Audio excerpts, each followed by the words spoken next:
It's Cavs Insider. I'm Dan Labbe alongside Chris Fedor. The Cavaliers up 2-0 now on the Boston Celtics. Their next game is Thursday. That'll be at 7 o'clock. 99-91 winners last night over Boston. LeBron James, 30 points, 9 rebounds, 7 assists. Kind of a typical LeBron performance. Kyrie Irving chipped in with 26, if you want to call it that. And Chris, this is just one of those situations where, look, the Cavs are the Cavs and the Celtics are the Celtics right now. Yeah. The three best players in the series, most nights play for the Cavaliers. There's just not enough talent in green right now. Yeah, I mean, that was the story coming into this series, wasn't it? And that's been the story of the first two games. And you give the Celtics a lot of credit because they're tough and they're physical and they're rugged and they have pushed the Cavs in stretches in the 48 minutes. But after you play 48 minutes against the Cavs, the bottom line is they just don't have enough overall talent to win more than one game maybe in Boston when the series continues. All right, we're going to talk to Chris Haynes, our Cavaliers beat reporter, in a few minutes. We're also going to have Robb of CelticsHub.com on as well to talk about, of course, the Celtics. And Joe Vardon is going to call in, talk about LeBron James and the Cavaliers as well to wrap up the show. But first of all, let's hear what LeBron James had to say last night after the Cavs win. Feel like in the last minutes you had to impose your will, that you had to take this game over? Oh, well, I've been in this moment before, and a lot of our guys haven't. So I felt like, it was important for me to just try to put a staple in the game the best way I know how, and that's being aggressive. I was able to make a few plays to help our team get the win, and that's was very important for me, just to be there for my team when needed. My mind is always kind of just, figuring out, the positions on the floor where I can be successful, playing off the floor or getting all, rebounds and things of that nature, but being aggressive and, my coaching staff and the teammates, they give me all the leeway I can to help this team be successful, and I was able to do that. You can't hang your hat on offense in the postseason.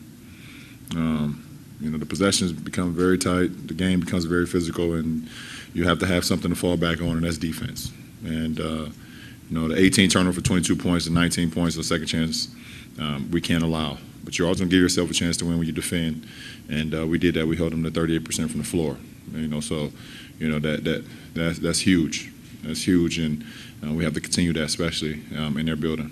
Well, we definitely have to be better to start the game.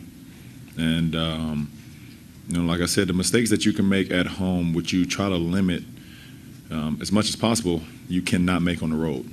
And we have to understand that, and we have to understand they're going to come out with a lot of aggression. Understand they're going to try to hit us first, which they did tonight. They did a great job of starting the game. I think it was 16-8 at one point. But we have to be ready for them. We have to be ready for their speed. We have to be ready for their crowd. We have to be ready for their execution and everything combined, and not wait around too much and be ready to go from the beginning. And but the one thing, like I continue to say, if we defend and we rebound, we're going to give ourselves a great chance to win Game 3. Feel like. All right, LeBron James there after Game 2, the win over the Boston Celtics. We're going to do a little true or false here. Yeah, what is he looking for, treasure or something like that? I don't know. Channeling his Indiana Jones. That's the best part about the playoffs. What are they going to goodness. wear? I kind of am sad that Russ Westbrook is not in the playoffs for that reason alone. I mean, that was a look that I have not seen from LeBron James. I wonder if he was watching Indy before the game or something like that. Maybe. All right, some true or false coming your way before we bring on Chris Haynes. LeBron talks about going on the road, going to Boston. We know how Boston fans are. We know they don't like LeBron James. True or false, Boston's going to get this series back to Cleveland. Yeah, I think that's true, Dan. And again, the talent edge goes to the Cavs big time. The big three scored 69 combined last night after doing it the same way on Sunday. But they fight hard. They play defense. They play the right way. And I think some of the role players that have struggled so far in the first two games here in Cleveland, I think they're going to start to see more shots fall. I think they get one game in Boston. I don't know if it's going to be this one coming up or if it's going to be Game 4. But Brad Stevens, one of the best coaches in the NBA, I think he's going to coach this team to get one game. And I think the Cavs are going to have an off game where maybe they overlook Boston a little bit and it comes back here to Cleveland. I don't think this thing's coming back. I think really? I think it's done. I think going on the road, Cavs are going to be able to circle the wagons a little bit. They'll get away from that hype that's been surrounding this team these first 2 games. And I just think we've seen it. The Cavs just have that ability to just turn it on and just go, and Boston can't do anything about it. I think the Cavs are going to be able to do just enough in Boston.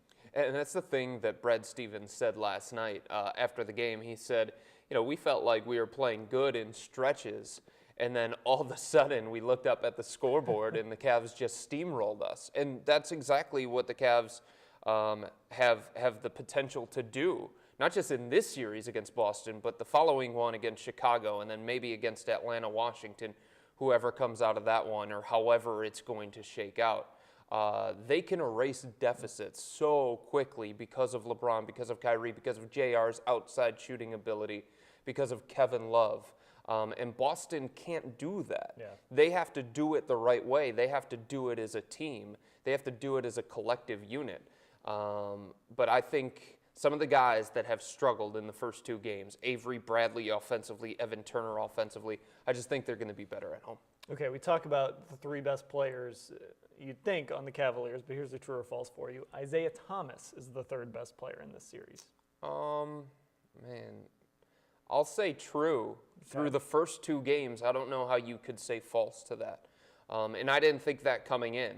I thought it was going to be the Cavs' big 3, then Isaiah Thomas, then J.R. Smith, Mozgov, Tristan Thompson, and then the Celtics come way after that. But there has not been a single Cleveland Cavalier player. And the Cavs have tried a bunch of different guys on Isaiah Thomas. They tried Iman Shumpert with his big hair and his long arms and his athleticism. It didn't matter. They've tried J.R. Smith. It hasn't mattered. They've tried Kyrie Irving. It hasn't mattered. I think the only person that they haven't tried is LeBron because he's got other duties. But there hasn't been a single Cavs player that has been able to keep Isaiah Thomas in front of them. And he's creating a lot of problems. He had 10 assists on Sunday. He had 7 last night. He had 8 free throws on Sunday. He had 10 free throws last night. So it's not just the scoring ability, it's the kind of pressure that he's putting on the Cavs defense. He's been sensational.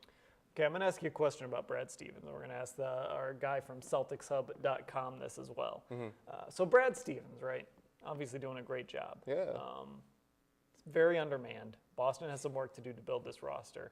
And let's be honest, Brad Stevens could essentially get any high-paying job he wants if he decided to leave the NBA. Do you think, true or false, Brad Stevens will be with the Celtics long-term? True, because I think the core that they're putting in place, the fact that they've got 9 draft picks over the next 5 years, I think the future is very, very bright in Boston. And he was looking, when he was at Butler, and he had the NBA calling, Dan, he was looking for what he considered to be the ideal job. And that was in terms of market, in terms of the front office, ownership, all of those kinds of things. And I think Boston's a great place for him. It's a great sports town, number one. There's so much history there.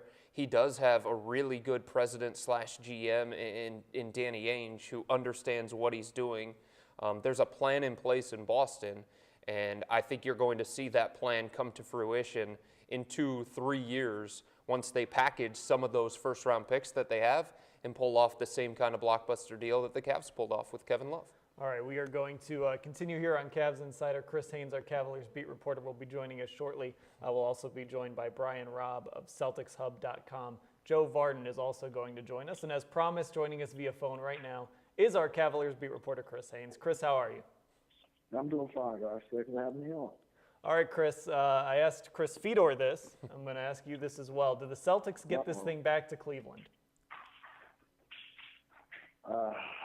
No, I'm going to say no. I picked a sweep before the series started. I'm going to stick with it. I knew all along that the Celtics were going to be a tough team because they're so young and energetic. They're going to stay in the ball game for the majority of the contest. But at the end of the day, Cavaliers just have a loaded roster, and talent is going to win out this series. So I don't foresee it coming back to Cleveland. Chris, what would it take to bring it back to Cleveland? Is it as simple as saying that Boston needs the Cavs to play less than themselves? Yeah, it's going to take the Cavs have shown throughout the season that they can't be complacent through portions of the game.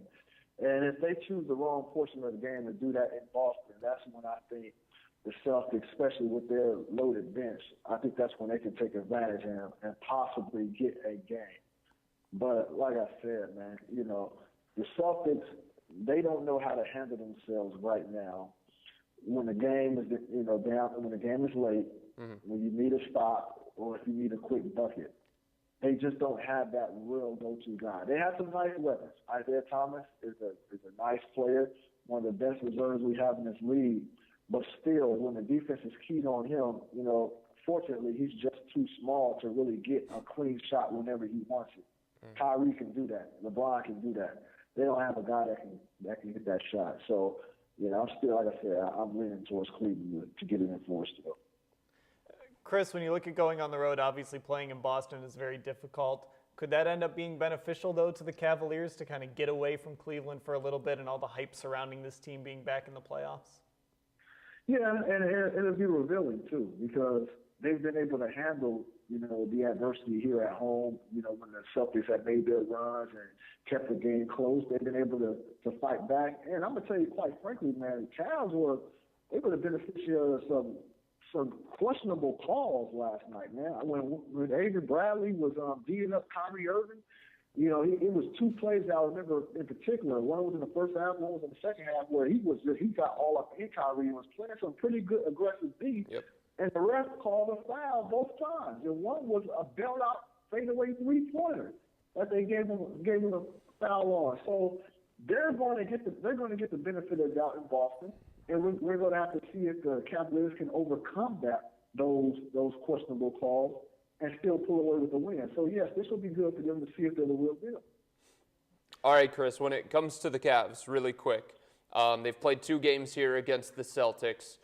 Give me the one area where it can be rebounding, it can be turnovers, it can be defense overall, the one area that the Cavs absolutely have to clean up going into Game 3. It's the turnovers. Because and it's the way they do it. It's just some careless passing, man. They're staring down their target and making a pass as if that ball is just going to get to their teammate without any problems. Come on now, this is the NBA. This guys read plays like that. LeBron doing no-look passes, hitting Tristan Thompson across the head, having the ball go back in the backcourt. Those are all just careless passes. It's like they feel like, hey, we're the Cavaliers. We can do whatever we want. We're going to be fine. And for the most part in the series, yeah, that's true. But you don't want to keep doing that because it might end up biting you in the butt at the end. Because especially in Boston, man, when you start turning the ball over, and then when you got the crowd just getting on you, booing you, doing whatever, that it's a different ball game. You can turn the ball over here in Cleveland, and you don't hear no noise, and there's really no ruckus, and you'll be fine. In Boston, it's a different story. So they got to clean up those turnovers if they want to really be serious about that next opponent. Because that next opponent, that's what's going to be a real problem. All right, Chris Haynes, our Cavaliers beat reporter, joining us on Cavs Insider. Thanks for the time, Chris. Anytime, guys. Take care. All right, we're going to bring on Brian Robb of CelticsHub.com shortly. Turnovers are a problem. Defense, in general, is a problem. There are some real issues as we start to look ahead to a possible matchup with Chicago in the second round, a team that brings a lot of size, a lot of physicality. There's no Jimmy Butler on this Boston Celtics team. There's no Derrick Rose on the Celtics. There's definitely no Joakim Noah. Right. So it'll be a whole different set of matchups if they do, in fact, play Boston. Chicago. You mentioned this series, the story has been talent. When you play against Chicago and Atlanta, that talent gap is still going to be there for the Cavs. It is, because of LeBron and because of Kyrie, but it's not going to be as wide. All right, let's talk a little more about the Boston Celtics, and we'll bring in Brian Robb of CelticsHub.com. Brian, thanks for joining us. Thanks for having me, guys. All right, so last night the Celtics came out. They made some adjustments. They wanted to play a quicker pace. They continued to space the floor. What other adjustments did you notice from Brad Stevens? It seemed like in Game 2, obviously the team made more of a concerted effort to get their guards on the defensive glass. And that worked out in the first half. Evan Turner had double-digit rebounds. Some of the other Avery Bradley, the wings. They all kind of go out there and help with some game reeling, but that kind of fell apart from them as we saw in the second half, as Tristan Thompson and Moscow and whatever just took advantage of their just huge size advantage on the glass. So that's one thing I saw. I think we saw a little bit more of Jay Crowder on LeBron as an adjustment there. They definitely seemed to try to get the ball out of LeBron's hands in the post, which worked well in the first half in the sense that the ball got moving around the perimeter, and the Seeds were just fortunate that the guys like J.R. Smith misfired early on. But those were the once the second half got going, LeBron kind of stayed away from the post, just did his damage on the perimeter, whether it be driving or shooting from out there, and the Seeds just didn't really have an answer for that down the stretch. Brian, the Celtics have gotten everything that they could have asked for from Isaiah Thomas, 22 in back-to-back games, but other guys are coming up short. If you spin it forward to Game 3, give me the one guy for the Celtics that they need more from if they're going to steal one from the Cavs in Boston.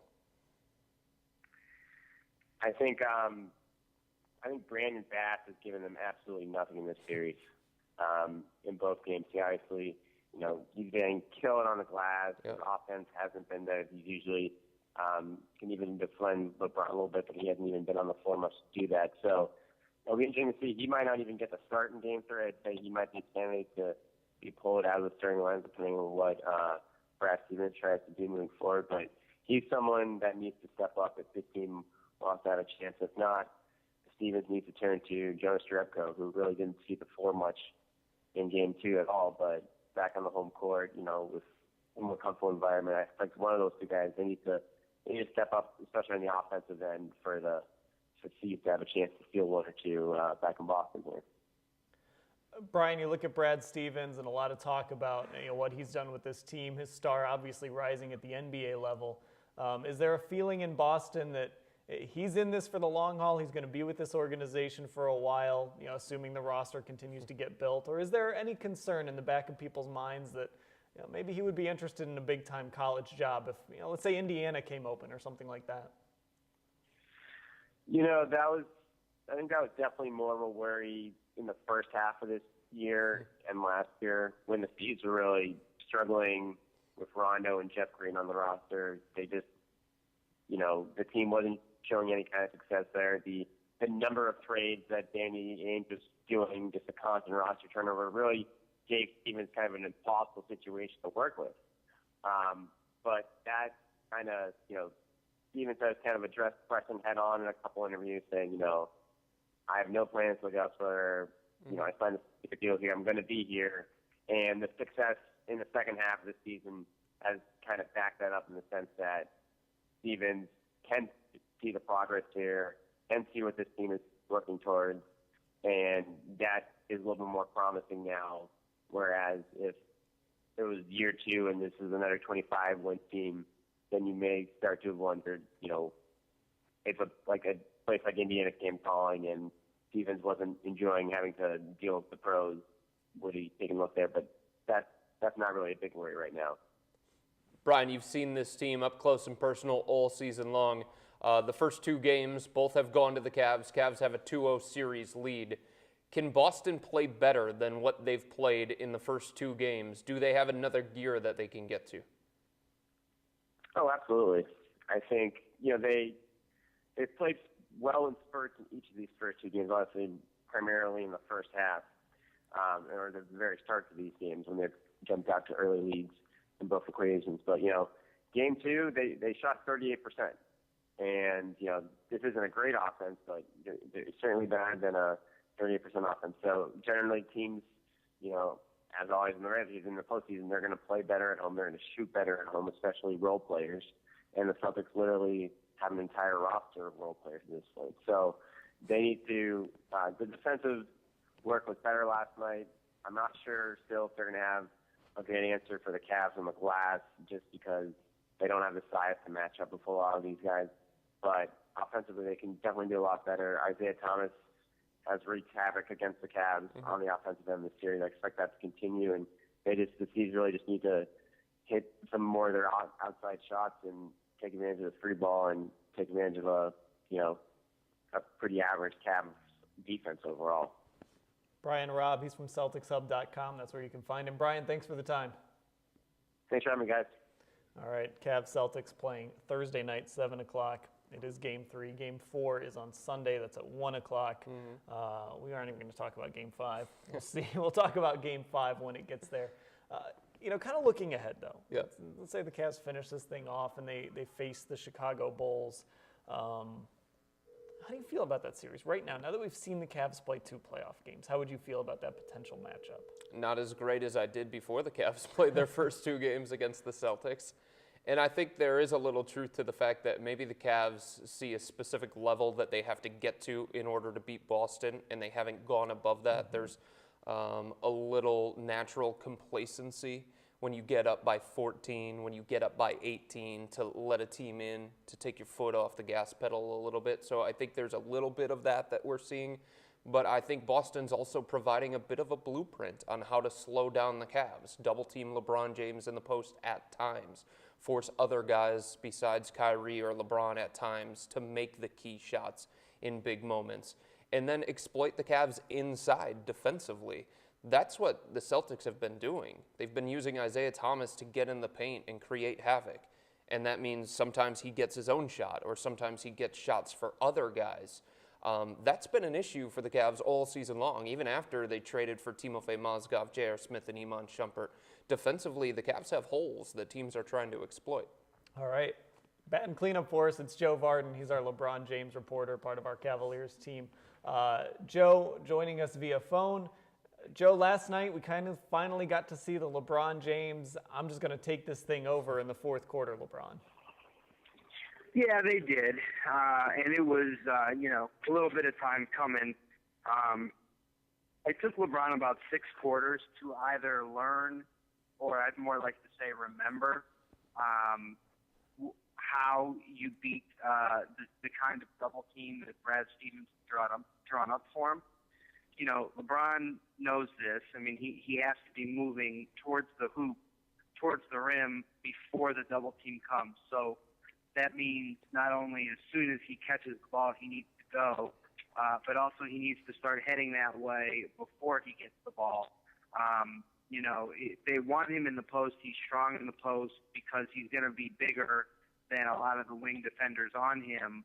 But if he catches it and waits there, then that gives Boston time to get the second defender over. And so midway through the third quarter is when he really started to speed himself up. And, what you saw was vintage LeBron there. Joe, you talked about LeBron, fourth quarter, 15 points. Kyrie in the fourth quarter had 9. Those two combined for the last 28 to finish the game for the Cavs. Is that a good thing or a bad thing? Oh, I think it's fine. I've been kind of listening and reading all morning, and I understand the concern. But in that moment for that game, you had 2 of the best players in the NBA, and they decided to take the game over. The Cavs are a different and way better team when J.R. Smith knocks down shots. And for whatever reason, he's not doing that right now. Whether it's Game 3 in Boston or it's Game 3 in Chicago here in a couple weeks, JR is going to get back to his old ways. And all of a sudden, when you have him out there catching the ball on the wing after a driving kick from LeBron or Kyrie, that's a whole other option that they just didn't have last night because he's not where he needs to be right now. So, I think the Cavs, excuse me, I'm actually walking on the tarmac in LaGuardia. It's been a wonderful morning, let me tell you. The Cavs, they would take 14 more like that. What you're worried about is could they survive 14 more like that, having to rely that much on LeBron and Kyrie. And I think the point is they won't have to. It's just that was what they needed in that moment. Are the bright lights inspiring you like the song says, Joe? Well, it's sunny here in the Big Apple, and be hanging out in the world's finest airport for 2 hours before we move on to Boston. All right. You don't have to lie to us. LaGuardia is an awful, awful place. Man, I've been there too. Well, yes, and I don't believe their wireless is very good either, so it's working against me doubly. Joe, going back to J.R. Smith, though, don't you think it's a dangerous assumption just to say, well, he's going to get better when they play against the Chicago Bulls, or he's going to get better in Game 4, or he's going to get better against the Atlanta Hawks? What makes you so confident in J.R. Smith? Well, I mean, he knows how to throw the ball through the hoop. And if that doesn't sound like in-depth analysis, then I don't know what is. But he does. I mean, he's a good shooter, and he's going to have the room because, you can't let Kyrie and LeBron do what they did to Boston. I mean, you can't allow that either.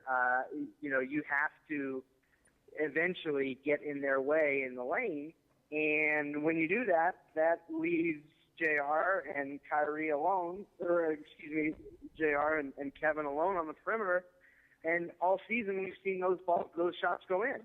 I mean, that's how it's gone. So, I just think you give a professional shooter who has a really good touch historically, you give him room, the ball's going to start to go in, I mean, that's the thing. I mean, LeBron and Kyrie, I mean, yeah, they were a two-man show last night, but, the Bulls can't stand for them to do that. I mean, LeBron and Kyrie would have beat the Bulls last night. I mean, you can't allow them to do what they did in the lane, and that's where JR makes his money. All right, Joe Vardon joining us here on Cavaliers Insider. Joe, best of luck. Like I said, LaGuardia, I wouldn't wish it on anyone. Thanks, Scott. All right, that's Joe Vardon, part of our Cavaliers team, our LeBron James reporter on Cavs Insider. LeBron's approach as we kind of wrap things up. Early in the year, he kind of had to teach Kyrie. He likes to talk about that. I'm going to teach guys how to win. Yeah. He's been very open about it this year. It's been a little strange, but. We had that game in Portland and those games where LeBron kind of just said, all right, Kyrie, you want to just not pass the ball and shoot like crazy, go for it. Now with Kevin Love, I feel like that's the point where, LeBron has kind of moved past Kyrie. He's gotten him where he wants him to go. And now he's working on Kevin Love a little bit, trying to get him as involved as possible. And it's kind of interesting to watch because they might not be best friends, but LeBron knows he's going to need Kevin Love. LeBron's done this throughout his career, Dan, and Kobe Bryant has done this throughout his career. Going into any series, they know if they're going to win a 7-game series, it's going to be much more than just a one-person show or a two-person show. So it's no coincidence that the first play on Sunday, in the first playoff game for the Cavs this year, LeBron made sure that he was getting that ball to Kevin Love. And no matter how Boston was defending Kevin, that shot was going to Kevin. Because LeBron knows that he needs Kevin, not just in this series against Boston, but especially against a team like Chicago. Chicago's front line that's tough and physical. And then if you move it forward, Washington's got Gortat and Nene, and then Atlanta's got Millsap and Horford. So he knows the big picture, and he wants Kevin to be as comfortable and as in good of a rhythm as possible for some of these playoff series moving forward. And I think in Game 3, you might start to see LeBron, his attention's been on Kevin. I think you might start to see LeBron shift his focus to JR because he understands how important JR is, and he's going to need and want JR to get off to a good start against Boston because he's been atrocious in 2 games. And by the way, he hasn't been good in the playoffs recently either. That's why I asked Joe that question. His numbers have dipped from the regular season to the postseason. I think it's something to monitor. Yeah, there was one season in his career where his three-point percentage was right around where you would expect it to be for J.R. Smith in the playoffs. But other than that, I think it's something like 30% for his career shooting threes in the postseason, which is a significant drop, as you said. Well, it just goes back to LeBron. LeBron knows that he can go out and get his at any time. There isn't anybody on Boston that can guard him one-on-one. There's nobody on Chicago that can guard him one-on-one. So he understands, hey, when I need to turn it on in the 4th quarter or the 3rd quarter, I can go get mine. It's more important for me to get my guys in a rhythm because I know how important those guys are going to be. Subplots everywhere. It's the playoffs. Cavs and Celtics are going to continue things on Thursday, 7 o'clock. That game's on TNT. It's back to ABC on Sunday for Game 4 at 1 o'clock. If necessary, they'll play Tuesday the 28th, Game 5, back in Cleveland. We'll see if that happens. Thanks to all our guests, Chris Haynes, Brian Robb, Joe Vardon. He's Chris Fedor. I'm Dan Labbe. Thanks for watching.